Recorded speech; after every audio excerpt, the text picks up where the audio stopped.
그리고 모세가 이스라엘 총회에 이 노래의 말씀을 끝까지 읽어 들리니라. 하늘이여 귀를 기울이라. 내가 말하리라. 땅은 내 입의 말을 들을지어다. 내 교훈은 비처럼 내리고 내 말은 이슬처럼 맺히나니 연한 풀 위에 가는 비 같고 채소 위에 단비 같도다. 내가 여호와의 이름을 전파하리니 너희는 우리 하나님께 위엄을 돌릴지어다. 그는 반석이시니 그가 하신 일이 완전하고 그의 모든 일이 정의롭고 진실하고 거짓이 없으신 하나님이시니 공의로우시고 바르시도다. 그들이 여호와를 향하여 악을 행하니 하나님의 자녀가 아니요 흠이 있고 삐뚤어진 세대로다.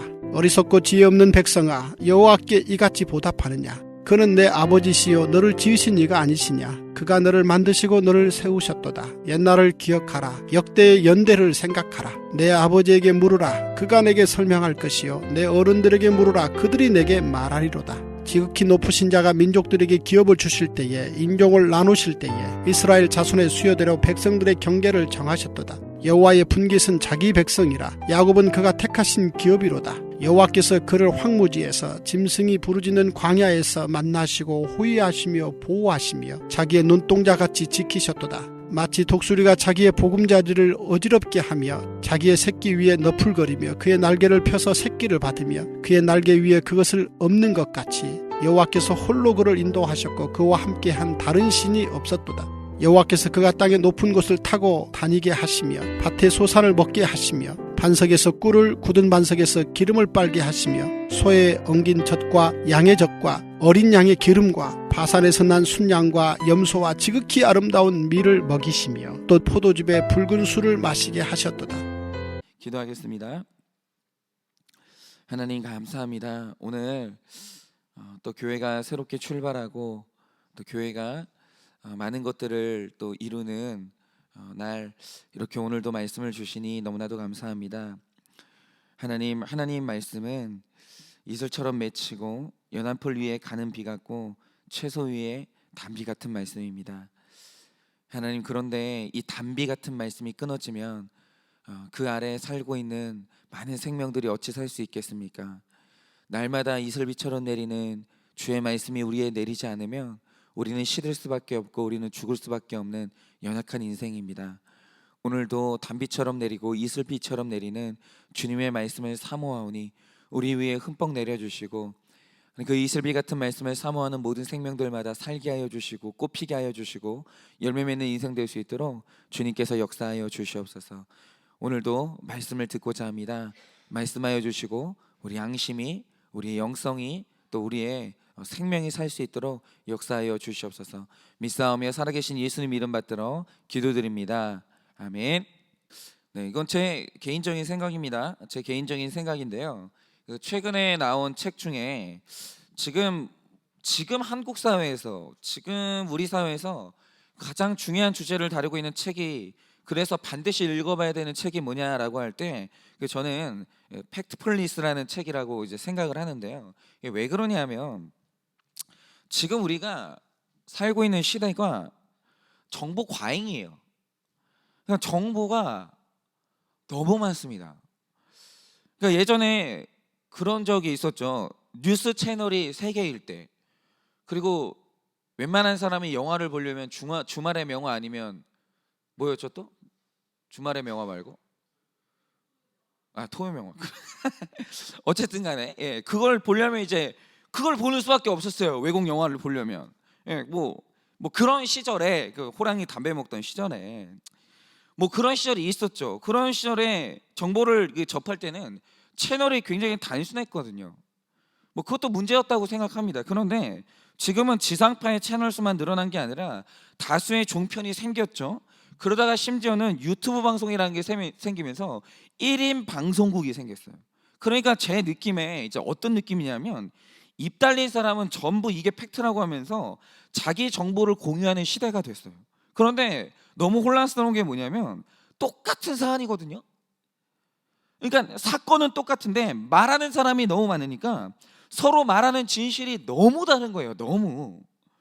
그러면 도대체 이 정보 과잉의 시대를 사는 우리가 그 중에서 진짜 팩트를 분별하는 방법이 뭐냐가 너무너무 중요한 시대예요. 만약에 뭐가 팩트냐, 뭐가 진실에 가깝냐, 이걸 분별하지 못하면 지금 이 시대는 지적인 영역에서 치우칠 수밖에 없습니다.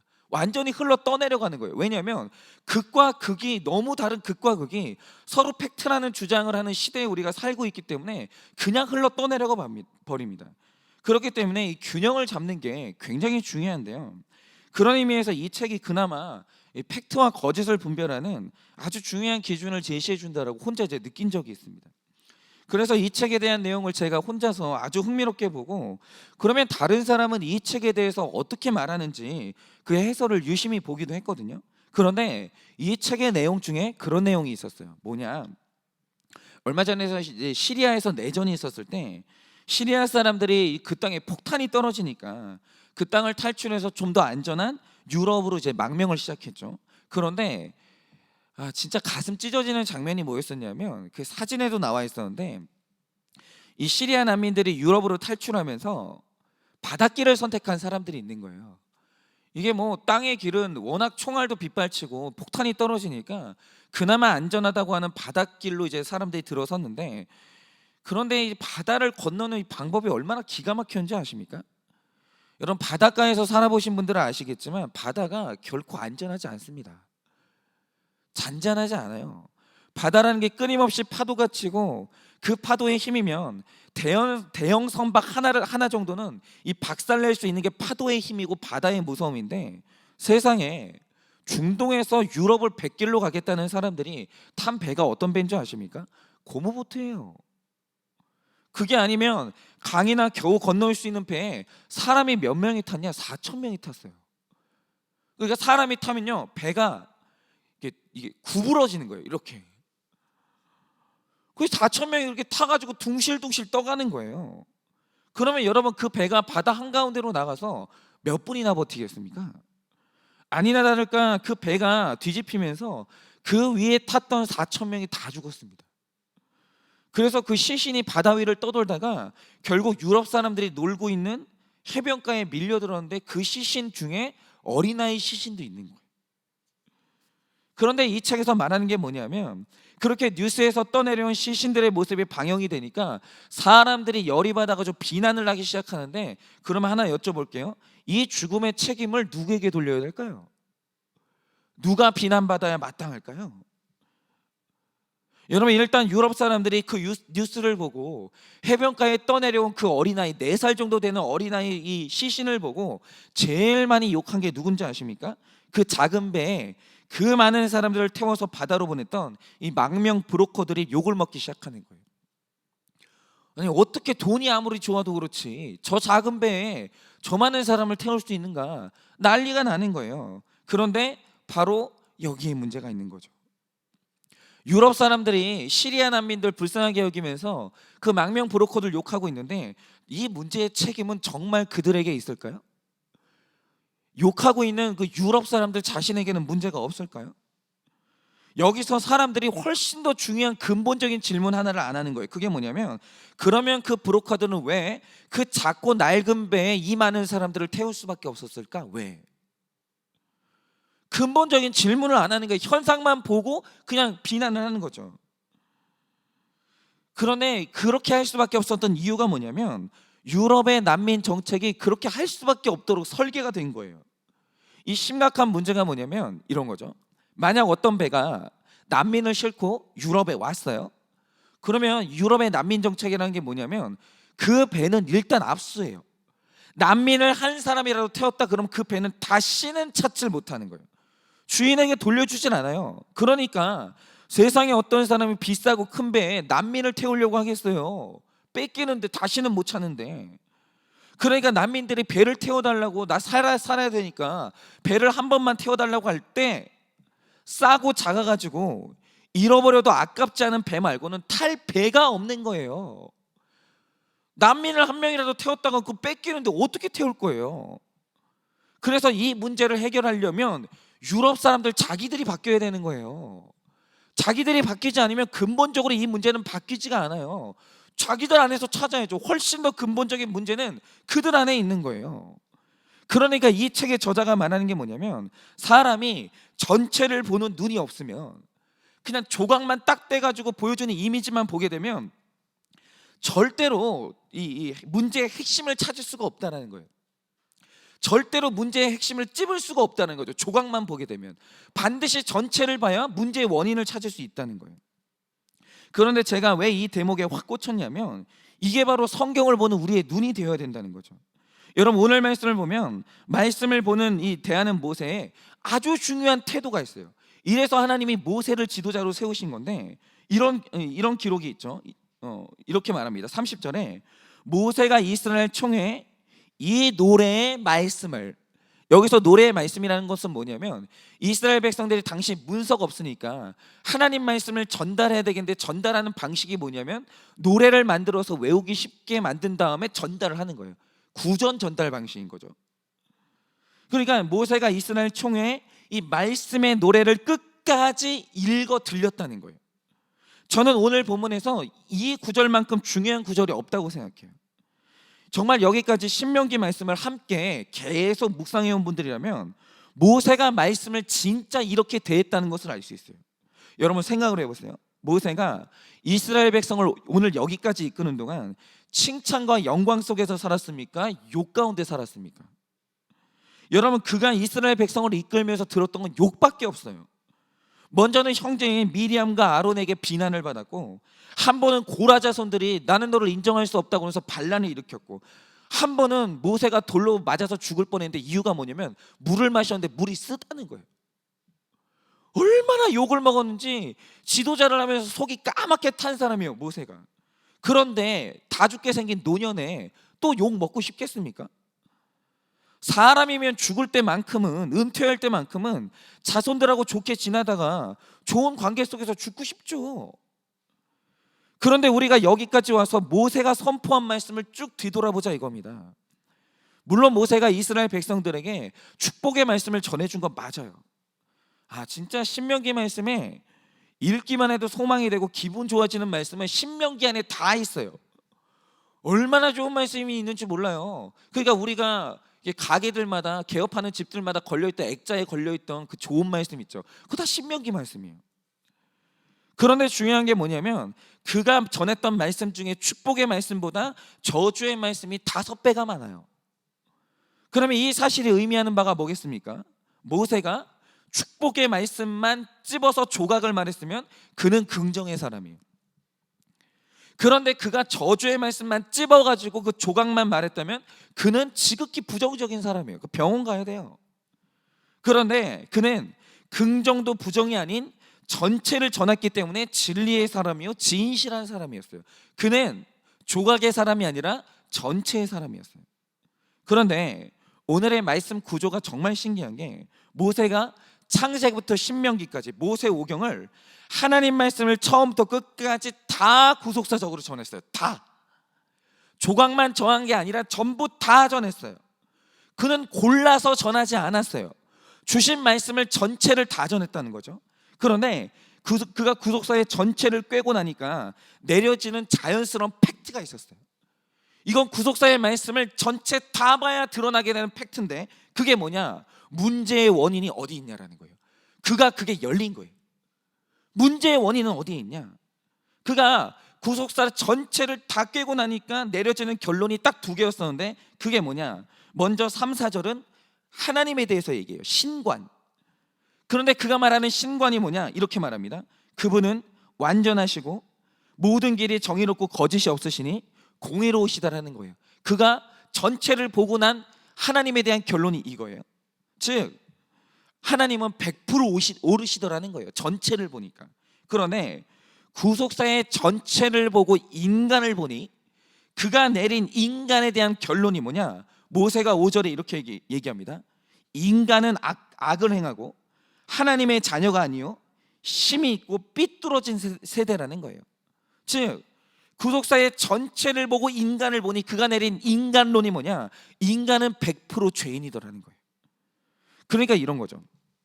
어떤 사람에게 고난이 왔어요. 그러면 지금 오늘도 이 시대에 고난의 원인이 뭐냐라고 할 때 입 달린 사람들은 다 원인을 말해요. 다. 사람의 구조의 문제다, 인간의 문제다, 아니면 교육의 문제다, 이런 식으로 입 달린 사람은 전부 다 얘기를 해요. 그런데 대부분의 사람은 이 원인을 놓고 누구를 원망하냐? 하나님을 원망하는 거예요. 이 원인을 놓고 누구를 원망하냐? 타인을 원망하는 거예요. 그러면 오늘 모세가 말해주는 바 그 사실 자체가 말해주는 게 뭐냐? 어떤 그 사건을 놓고 하나님을 원망하고 타인을 원망하는 할 때 그 현상이 말해주는 게 뭐냐면 그는 구속사의 말씀을 처음부터 끝까지 읽어본 적이 없는 거예요. 전체를 읽어본 적이 없는 거예요. 이거는 100% 확신해요. 언제나 성경 전체를 구속사적으로 전체를 읽지 않으면 문제의 책임이 다른 사람에게 있는 것처럼 보이는 거예요. 그런데 말씀을 끝까지 읽어 들린 사람에게 고난이 오고 문제가 오면 그는 문제의 원인을 어디에서 찾냐? 바로 자기 자신에게서 찾아요.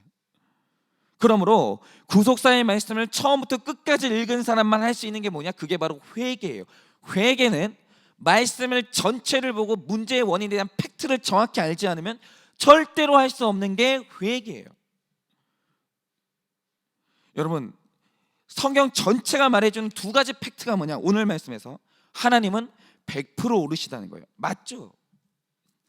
한번 성경 전체를 보고 증명해 보세요. 하나님이 틀렸다는 증거가 있나? 여러분, 그분이 틀린 게 뭐가 있습니까? 하나님이 우리를 위해서 세상을 창조하시고 그 완벽한 세상을 통째로 줬어요. 통째로. 그리고 인간이 그걸 한 번에 망가뜨렸어요. 그래서 하나님이 그 인간을 살려보려고 애굽에서 탈출시키셨는데 이제는 탈출시켜서 젖과 꿀이 흐르는 땅에 넣어놨더니 이제는 거기서 우상을 섬기는 거예요. 그 지긋지긋하게 이 죄를 반복하는 인간을 그래도 살려보겠다고 천국을 주시려고 십자가에서 대신 죽어주셨는데 이번에는 자기 힘으로 구원받겠다고 십자가를 내치고 부러뜨려 버리는 거예요. 여러분, 맞죠? 구속사의 전체를 알면 100% 옳으신 하나님과 선하신 하나님이 보여요. 그리고 구속사의 전체를 알면 100% 죄인된 내가 보이는 거예요.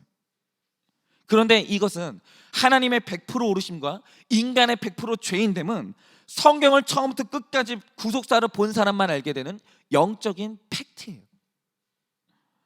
그래서 이런 거죠. 이게 성경 전체를 알고 진짜 회개가 나오면 살 길이 보이는 거예요. 그런데 성경을 모르고 성경의 일부만 찝고 문제의 원인을 다른 사람에게서 찾고 하나님에게서 찾는다라는 거죠. 여러분, 그럼 결국 가져오는 결과는 뭐냐면 하나님과의 관계가 파국을 맞거나 인간과의 배우자와의 관계가 파국을 맞을 수밖에 없는 거예요. 그래서 어떤 사건이 오든 간에 우리가 가야 되는 올바른 단 하나의 길이 뭐냐면 원망이 아니라 회개밖에 없는 거예요. 성경은 그 결론밖에 말하는 게 없어요. 우리의 올바른 그 사건에 대한 그리고 고난에 대한 우리의 올바른 이 응답은 원망이 아니라 회개밖에 없는 거예요. 그러네 성경 전체가 또 말하는 회개가 뭐냐면 회개하는 자는 어김없이 회복되고 살더라는 거예요. 그게 바로 성경이 말하는 전체의 메시지. 그러므로 오늘 이 모세의 말씀에서 우리가 얻어야 되는 사실이 뭡니까? 오늘 내가 만난 사건 속에서 해야 될 우리가 살 수 있는 유일한 길은 회개밖에 없다라는 거예요. 그게 정답이라는 거예요. 그리고 100% 오르신 하나님을 신뢰하라는 거예요. 그때 우리의 살 길이 보이고 우리의 회복이 열린다라는 겁니다. 이거는 구속사의 말씀을 전체를 보지 않은 사람은 절대로 알 수 없는 팩트고 바로 이것이 바로 진리라는 거예요. 그래서 오늘 저희는 오늘 이제 임직식을 하게 됩니다. 그리고 퇴임식을 하게 되고 위임식을 하게 되죠. 그래서 결국에는 이 교회가 앞으로 30년, 40년을 보장받기 위해서 해야 될 일은 정말 단순하게 딱 두 가지밖에 없어요. 그게 뭐냐? 주님 오시는 날까지 구속사의 말씀을 차례대로 전체를 읽어내리는 거예요. 두 번째는 뭐냐? 회개밖에 할 길이 없는 거예요. 이 두 개만 하면 교회는요 하나님 앞에서 반드시 살아나요.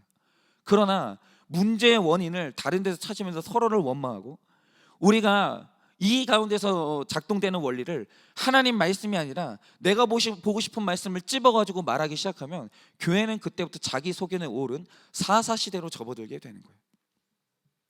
결국 오늘 우리가 하나님 앞에서 이 들어야 될 말씀이 뭐냐라고 하면 여러분, 주님 오시는 날까지 이 구속사의 말씀을 차례대로 전체를 읽어가시기 바랍니다. 그리고 주님 오시는 날까지 모든 사건들 가운데서 내 죄를 보고 회개하시기 바랍니다. 회복시킬 것을 믿습니다.